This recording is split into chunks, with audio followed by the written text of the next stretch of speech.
Welcome back, folks. Got old Taylor Gillett here with me, and of course you know me, Robert Holloway, and this is 1836 Outdoors, and we welcome you back to do a little chat, fireside chat with minus the fire. We might get a fire this weekend when we go hunting. Maybe. A little campfire. Yeah, a little campfire never hurts. Heck no. Taylor, it's close, man. General gun season starts in 16 days here in Texas. November 7th. November 7th, Yeah. Saturday morning. Yeah. What is it, 30 minutes? You know, what is it, 30 minutes before the sun comes up or something like that? I don't remember. 30 minutes before sunrise, that's it. I'll get it right in a minute. You can send it. Get her done. You know, that kind of brings up a point, is, you know, what it brings to me is it gets me thinking, are my rifles ready? You know, are they shot in? Do I have them sighted in? Do I have them hitting right where I want? You know? Well, you know, when last time we went out to the range, you know, I carried what, 4 or 5 guns? I lost count. Hey, you never know. You never know. You might need My 30-30 was shooting about a foot high. Yeah, I remember My that. 308 was shooting about a foot low. Yeah. And I fell out of the deer stand about 2 years previous to that. That didn't help the sighting in any.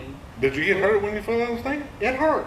It hurt. It's Oh, kind of for like heaven's sake. National Lampoon's when he was on the ladder. When Yeah. I fell back, it caught barbed wire fence, and I was on the ground holding my 308, and I just stood there on the ground. Luckily, it's kind of muddy, Oh so my it kind of gosh. helped break my fall.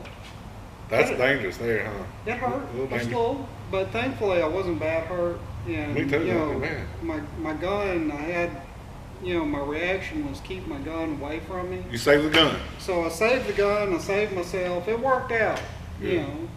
But yeah, I had a whole strap on the lean-to, and Yeah. when that strap broke, my whole lean-to went the other Oh, way. well, But after that, I should have checked my gun, and sure enough, when we went out to the range and I was sighting it in, I was shooting about a foot low with it. you know, that's something that I've run across and up against. I know you guys have too. You've been, you know, shooting rifles with any kind of telescopic scope. At some point, you're going to bump that scope. Yeah. It's going to bump, you're going to hit it, you know, something's going to happen. And it's not going to be shooting where it used to shoot. Even if you change ammo, you know, that'll make that thing hit a different place. You know, air temperature. I've learned that too. Air temperature is a little bit different. You know, if you're sighting your gun in at 75 and opening morning's 32, it may be a little bit different. It might fly just a little bit higher. But better you gotta get it ready now. You don't want to wait too long.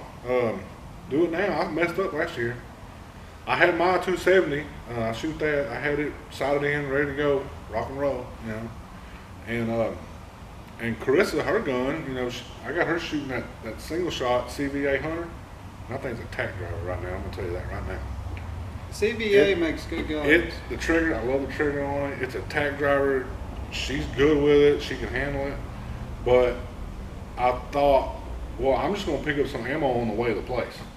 I thought I'll just stop in Gatesville and pick some up. Well, this was right after everybody decided to quit carrying 223 ammo. You know, no matter what. So I didn't think about it real good. And we go in there and they don't have a single 223 Remington round in the store anywhere. I can't find it. And it's opening days the next morning and I felt so stupid. And now with all this You know? COVID stuff going on, I went to Walmart, Yeah, and the shelf is like bare. can't get ammo. It's like bare as bare can be, and I'm like, Yeah. where's the ammo? And everybody's, you know, buying stuff up. It's kind of like toilet paper. People Mhm. are starting to hoard ammo. But, you know, here it is deer season, and all the ammo's bought it. Now, luckily, during the non-COVID, I stockpile ammo, because you never know when you might need a box. You don't know. You don't know. So I guess, you know, if you're that person who likes to procrastinate, and I can relate to you guys because I am that guy. Maybe if you can't find ammo right now for the gun that you shot in last year, maybe you got another gun in the cabinet that you do have ammo for that you don't normally use. You might consider using that one instead of one that you can't find ammo for because the shelves are empty. So just kind of something to think about, you know, and I always sight in at 100 yards, but I've been thinking about changing it to 200 this year. That's a long way off. Well, there's a couple places where I hunt, you know, especially at the family land, that I wouldn't mind reaching out to 200. And some of the data I've looked at, it kind of makes sense because you can be just a little bit high at 100 and just a little bit low at 300. That 200 kind of hits the mark just right for that 270 I shoot. But not everybody sights in the same distance, you know. I mean, what's the right distance? Well, I was sighting in at 100 yards. And for me, 100 yards nowadays is about as far as I want to reach because typically majority of my stand sights are in about 75-yard range. Mm-hmm. And, I understand that. that's why, I was sighting in at 100 because, if I need to go past 100 yards, I'm just going to raise it up a little. Yeah, Kentucky windage. I'm into Kentucky windage. I love it. But 100 yards, at the lands that I shoot, I'm not shooting great far distances where you're shooting way farther than I am. Well, I don't like to do that sniper stuff. I know a lot of people are into that long range shooting, and I applaud them for getting good at it, but I'm not good at it. I can hit pretty good from 100 to about 250, 280, somewhere in there. I feel comfortable doing that. See, and I get a good shot on a deer, and you do neck shots when I've been brought up to aim right behind the shoulder. That's a whole nother argument. We could have a whole episode on just where to send the bullet to. Hey, main thing is, as long as they drop, we're good. That's it. Yeah. I was kind of taught to shoot the neck. It was clean. If you hit it, most of the time it went down right immediately. It wasn't going to go anywhere. And if you missed, it was usually a clean miss. And you didn't take a chance of gut shooting, which nobody likes, or blowing half the shoulder out and running meat, which nobody likes to run meat either. So that was just kind of how we were taught. But everybody's taught different. And then there's certain calibers you wouldn't want to do that with, that are legal to use. But I mean, I'm not going to recommend shooting at a thick neck buck, swole up because it's rut. Probably not going to recommend that with a 223 because I've done it and it's not always the best option. So with the bigger guns, 243 and higher, neck shot on a doe, no problem. It ain't going anywhere. I mean, I'll keep doing it. It works, so I'll keep doing it. Texas deer, they're smaller body deer than say, up in the northeast, southeast. You get up in Tennessee, Alabama, Georgia, even if you go up north to Ohio, Indiana, you get a lot bigger body deer. That's right. Yeah.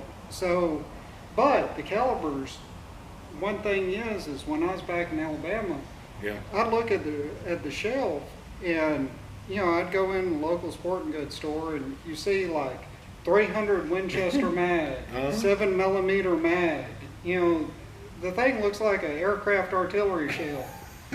And your shoulder kind of feels that way too, don't it? Here in Texas, you grow up 30-30, 243, it's a different caliber versus than what some people in other parts of the country shoot. Yeah, it makes a difference what you're shooting at, that's for sure. So gun season's right around the corner. We're getting fired up. Get your guns ready, get them sighted in, cleaned up, oiled up, put someplace safe and be ready to go because it's coming and it'll be here before we know it. This also brings up another thought. So we all know what it's like. You get your gear all ready, and then a cold front's coming in, right? Sometimes it lands perfectly on that opening weekend. It feels great, and it might be 36 or 29 or something like that opening morning, but by the afternoon, it's 74, almost 80 degrees. So you got to dress warm to go in, and then peel layers off to come out or hunt the afternoon. And it brings up, hunting clothing. That's one thing I wrestle with a lot. I wrestle with the hunting clothing. I don't like being cold. I really, really don't. And I really don't like being cold and wet. That don't work. That don't work. That don't work. And I've learned over the years that wool, if you can wear wool, if you can stand it, there's a lot of different stuff out there now that has wool blend on the outside and then like a different material on the inside so it doesn't make you itch. That stuff keeps you warm. I'm telling you right now, it keeps you warm. Don't you have some of that I have the Ultimate. Ultimate series? I think it's by Cabela's. You bet. Yeah. Yeah, I got some. It's awesome. Soft, quiet. You can't even hear yourself walking. Super quiet. The only thing is, If it's wool all the way down to the boot, you might pick up some grass burrs. If you're hunting in Texas, you know what I'm talking about. But aside from that, it's going to keep you warm. But here's the kicker. Wool, when it gets wet, it retains its heat keeping capabilities. Okay? So if you're walking and you get on a downpour and you're out in the woods and you're getting back to your stand or going to it or whatever, maybe you're hunting public land. If you take a rain and you didn't have time to get your poncho on, wool is going to keep you warmer longer because it's, by the nature of the fibers in the wool, it keeps you warm. Whereas cotton clothing will actually rob your body of heat. And if you do a lot of hunting outdoors and you've been soaking wet, even in the summertime, you walk around cotton shirt and you got rain on it, it kind of feels cool for a while. It can rob your body of heat, and if you get wet, the last thing you need to do is lose heat. And say, majority, I'd say probably 90% of my stuff, it's all cotton. Because that's all I've ever worn. And cotton's perfectly fine, in my opinion, if you're not going to be wet. But if you get wet and you're in it and you're in let's say you're miles from camp and you fall and hurt your leg or something like that, it could put you into hypothermia at some point. So they say wool or synthetic blends. The less cotton, the better. It's safer in the long run. But if you're not going to get rain, cotton's fine. Are we talking polyester or we're talking polyester's fine because it's synthetic blend. Oh. It's synthetic. It's not cotton. Cotton, when it gets wet, it loses all its heat keeping capability, which is bad if you're in a hunting situation. Well, nowadays they've got the polyester rayon. Yes, that's all great. Use it. Yeah, they've got Absolutely a whole lot of different stuff out there, and a lot of hunters are going to other than cotton just because some of them are cooler. Where if it does warm up, even though it's a long sleeve shirt, kind of similar to the one I got on, at least it can breathe. Yes, sir. So it's kind of dual purpose. It can also keep you warm, but if it heats up, it can. Yeah, that's where that dressing in layers comes into play. So you dress in layers, thin to thicker, and then you can peel them off as it gets warmer. But I think the common thing would be, and this is what I use when I now shop for hunting clothes, is no cotton. I just don't buy it. Now, it's a little bit pricier to buy the other stuff, but if I can get something decent, I'm not going to buy the most expensive. We've talked about that before, but I try to steer away from cotton as much as possible when it comes to hunting and outdoor clothing, simply because you never know what might happen, and you need that heat keeping capability in if necessary, just so you don't get hypothermia. But there's good and bad. Wool is scratchy. Yeah. It's a little scratchy. Yeah. If you get something that's got the wool outer and then like a liner on it, then it's a lot more feasible. I got some of that Cabela's Ultimate, and I'm telling you right now, it is super, super warm. I love it. Well, I love it. Itchy, scratchy, I'm out. Yeah, Can't a lot of people are. Me, I'm an old school cotton guy. Yeah, well, they make it where you can have the wool benefit on the outside, but a different layer on the inside that's not scratchy. So some of it's blend. Let me throw this twist in here. Do we go with blaze orange or camo? You're talking about like solid orange blob? When I go to the national forest, I look like a tangerine orange. I'm glowing. I know. You'd have to be Ray Charles out in the woods not to see me. But I do that for safety purposes because during gun season or bow season, you get a lot of hunters out there. They're raring to go. I don't want somebody taking a pop shot at me thinking I'm a deer, but they can't see me. The more visibility, the better. That's the whole purpose of the hunter horn. So I understand that. But I would venture to say that in my experience, and I'm sure a lot of our viewers probably feel the same way, you want to break up the outline of the body. So they have some of those thin blaze orange, just kind of a throw over minimum amount of square inches or whatever they call it. I wear camo head to toe, and then I wear the thinner vest over the top of it when I'm hunting deer, because I want to break up the outline of the body. No silhouetting, in other words. Or, if you're just an orange blob, I really don't know. I would think maybe if you had something, well, deer can't see orange, but Well, they can see it, but they can't see the color of it. but to break up the pattern, say if you are wearing predominantly orange, Yeah. You can get behind a bush or a tree limb Sure. or whatever cover you have around you, and Absolutely. at least break up the pattern to where it makes you more not invisible. Yeah, but you more. can use a natural color. Yeah. Yeah, you can do that. So I look for any structure I can find to Well- kind of help break it up. When you're as big as I am, you have to use some kind of extra natural cover to make it all work. Because I just can't stand out there in the middle of the open. There's no way. A deer can pick me off from 100. I have to use some of that. What you're talking about. When you're 6'5", that's an issue. So Well, yeah, I try to break it up. if there's a hunter way up in a tree in a tree stand, he might be looking down, but he can see me. By golly, hey, safety first. Hey, that's why we got the orange caps. I want to see you in the full orange rig up. It's coming. Can we put that on the show? It's coming. That's muzzle loader season, Top to bottom, top to bottom. just orange out. Yes, sir. I want to see it. It's gonna be great. Muzzle loader. I can't wait till the muzzle loader. That's gonna be fun too. So hunting clothing. Think about it. Study a little bit, research a little bit. Where are you hunting? What's the weather like? Don't get hypothermia. Okay. Another thing that's terrible is if you're hiking in someplace and you work up a sweat because you're moving, you got all this gear on, and you're hustling to get to your spot because you slept in an extra 10 minutes. I've been doing that. Then you get a sweat worked up, and you got a wet layer of sweat against your body, against your skin, and then you get stationary and it's 32 degrees. That could lead to trouble. Especially way up north in extreme temperatures. Down here in Texas, you'd probably just be a little uncomfortable for a little bit.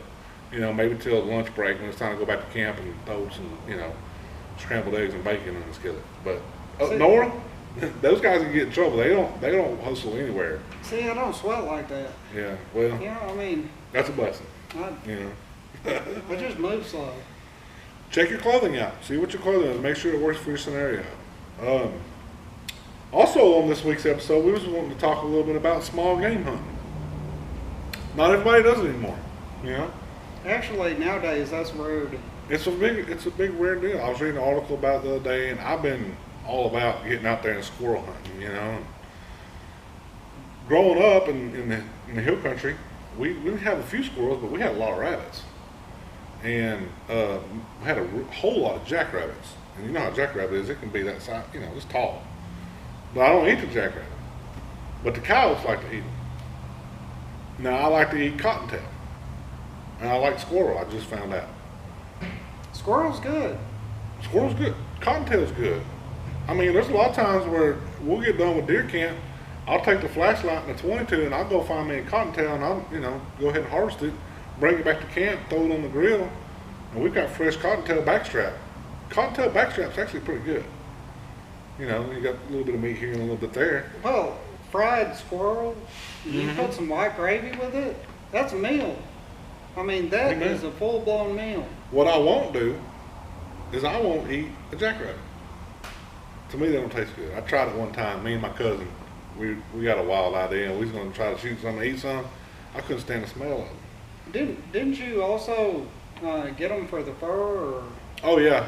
There were times whenever we would go and we would shoot them with a 22 long rifle or something, and you could get $1 a rabbit from the hide buyer, and so we would just throw them whole. You didn't have to do anything to them; just put them whole in a bag, freeze them, and then we'd turn them over to our dad. And my dad had a trapper's license, so he would sell them to the local buyer, and you get $1 a piece.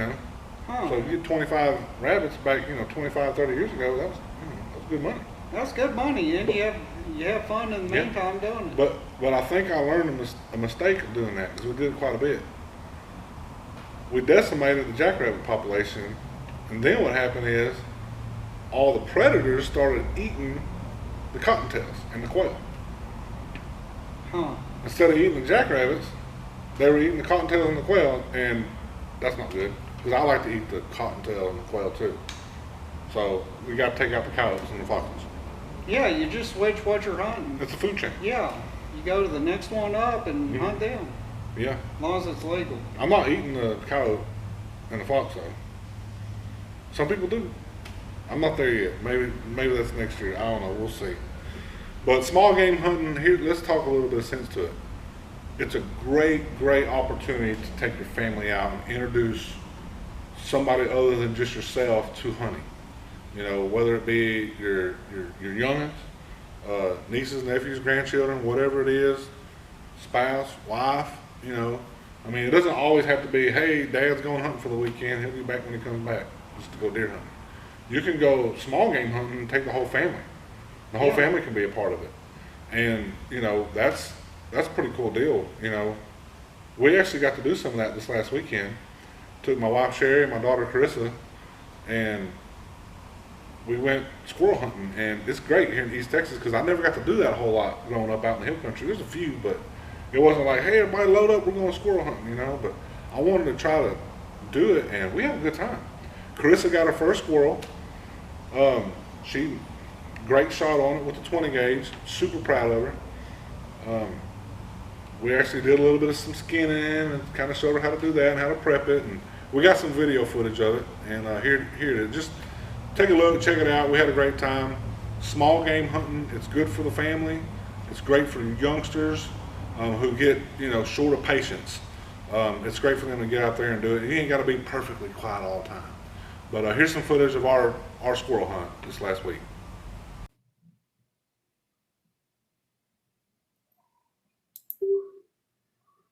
Trying to get some squirrel hunting done today. So far, we're just mosquitoes. All right.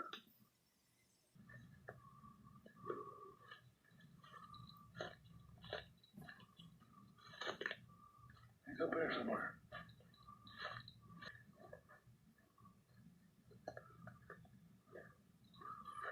He's in this tree, Kristen. He's up here. Baby, there's one in this tree.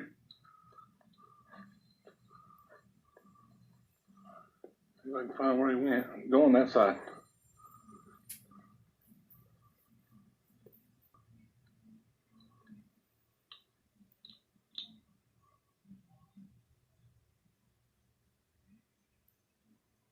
If we could see him, you can shoot a shotgun.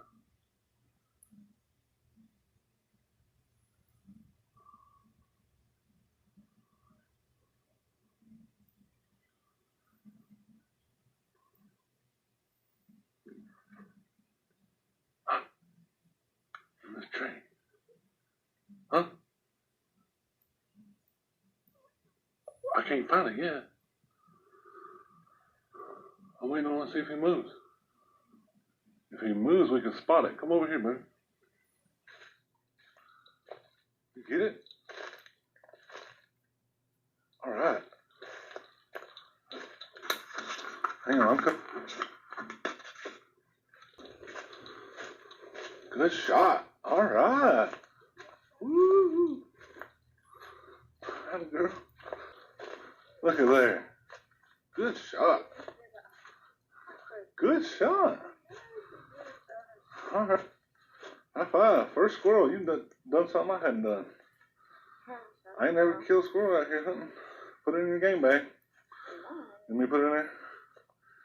Here. Good shot. Did you get your empty? Is it still in the shotgun? No. It's still in? Okay. All right. Well, you didn't recock it yet? All right. We got one better. Yeah. It just has something to come out. Go ahead and recock and put it back on safety and pick your empty up.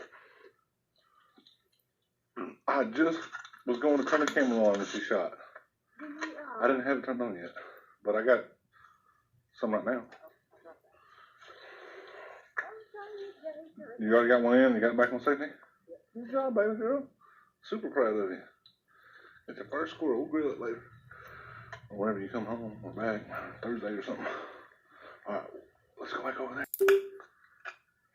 Alright, everybody. Krista got her squirrel. She's the first one to get one this year. Check this out.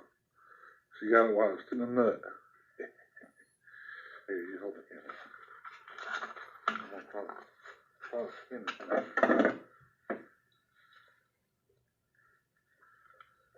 I'm just making a decision, right? Right above the back right there. that.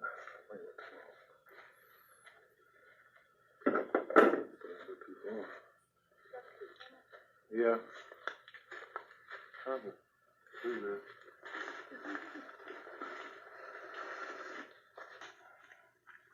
I'm supposed to put my foot right there. Right, bud. See it? Are you getting it? Mm-hmm. Ah. Poke it like that. Poke that like that. Pull it like so. Ah. Ooh. Kind of did what I wanted to do, sort of.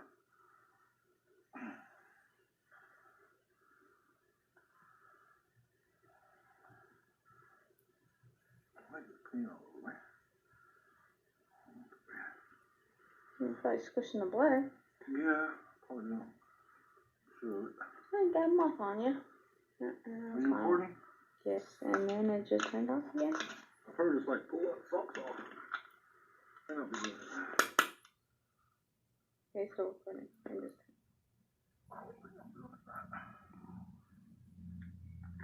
Ah, that horrifying. Well, I you know. Yeah, by the foot.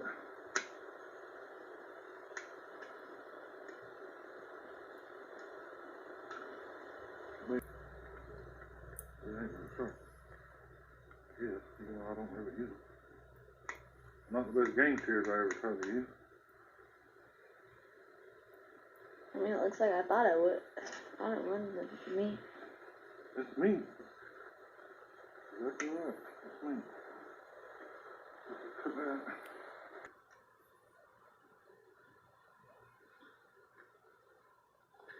That thing that almost looks black. There's a heart.